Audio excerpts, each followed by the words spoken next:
Assalamualaikum warahmatullahi wabarakatuh. Alhamdulillah alladzi farada siyam li'ibadihi al-mu'minin wa ja'alahu wasilatan litaqwa. Ashhadu an la ilaha illallah wa ashhadu anna Muhammadan 'abduhu wa rasuluhu shadiqul wa'dil amin. Allahumma salli wa sallim wa barik ala sayyidina wa maulana Muhammadin khatamun nabiyyin wal mursalin la nabiyya ba'd. Qala Allah ta'ala fi kitabihil karim, a'udzu billahi minasy syaithanir rajim. Dzalikal kitabu la raiba fihi hudan lil muttaqin. Hadirin hadirat shaimin shaimat yang dirahmati dan dimuliakan oleh Allah Subhanahu wa taala. Prinsip ketakwaan yang ketiga dalam Islam adalah ar-ridha bil qalil. Artinya senantiasa merasa ridho, lapang dada, lapang hati, menerima semua yang diberikan oleh Allah kepada kita. Ini berbicara tentang masalah nasib.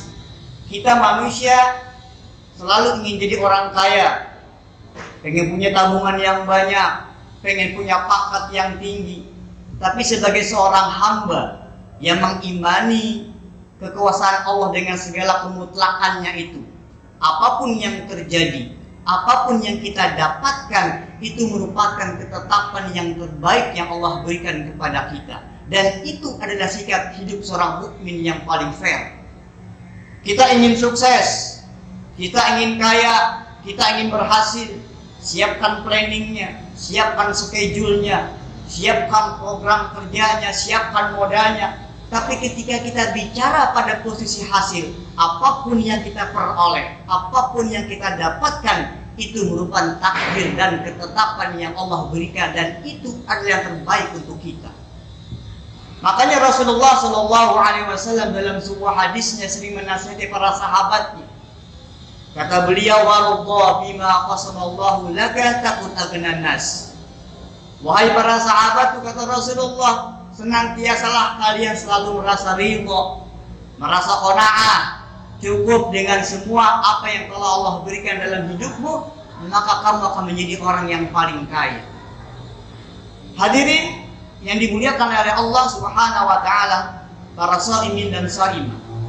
Kalau kita melihat literatur hadis yang mulia ini, orang yang kaya bukanlah terletak kepada orang yang bagaimana memiliki harta yang banyak dalam kehidupan di dunia ini. Bukan orang yang memiliki kendaraan yang megah, yang mewah, deposit yang banyak di semua bank dia punya, sawah ladang yang membentang luas perhektaran di mana-mana. Kalau kita melihat kepada hadis yang mulia ini, orang yang kaya adalah orang yang selalu merasa cukup dengan karunia dan anugerah yang Allah berikan kepada kita.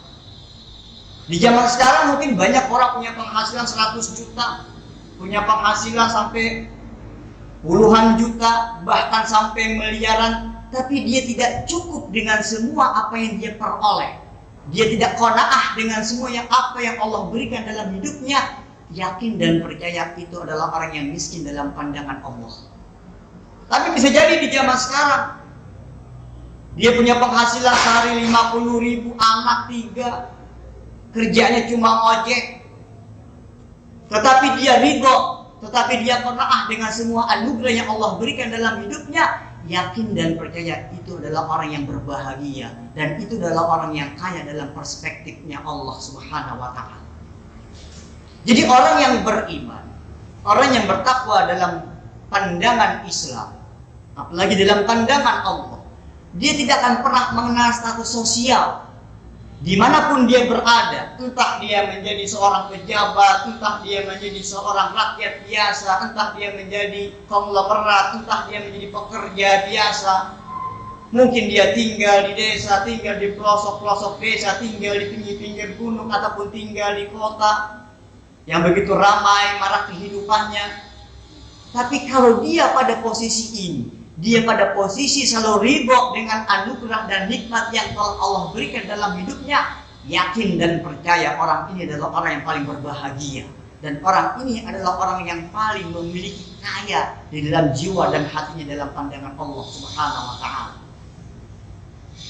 Kemudian yang keempat, Prinsip ketakwaan dalam Islam adalah al-isti'dad li yaumir rahim, yaitu bagaimana kita memanfaatkan peluang hidup ini untuk mempersiapkan bekal hidup menghadapi hidup di masa yang akan datang. Kita orang beriman paham dan tahu betul bahwa setelah kita hidup pasti ada alam baru, pasti ada suatu fase yang namanya kematian. Setelah kita hidup kita pasti akan mati. Dan saya nggak perlu tanya lagi kepada semuanya yang hadir di sini ataupun yang sedang menyimak ini. Ketika nanti mati mau kemana? Pasti jawabannya serempak dan kompak sama. Ketika nanti mati semua pengen masuk dalam surganya Allah. Tapi kita bukan umat yang berangan-angan, yang mengklaim kebenaran ingin masuk surganya Allah. Tapi kita adalah umat yang mau berusaha. Kita mengklaim kebenaran, tapi kita juga harus mampu berusaha untuk mewujudkan bagaimana kita nanti masuk dalam surganya Allah Subhanahu wa Ta'ala. Caranya bagaimana?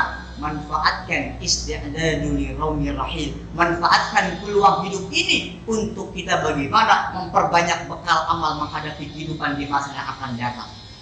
Sungguh kehidupan di masa yang akan datang akan amat sangat bergantung dengan apa yang kita lakukan pada saat dan hari ini. Kalau hari ini kita sibuk mempersiapkan bekal amal kita, ibadah kita, insya Allah kita menjadi orang-orang yang selamat di akhirat nanti.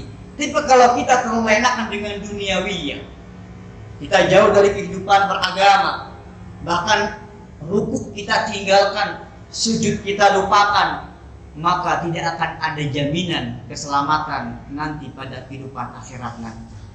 Terima kasih atas segala perhatiannya. Mohon maaf atas segala kekurangannya. Usikum li nafsi bittaqallah. Wassalamualaikum warahmatullahi wabarakatuh.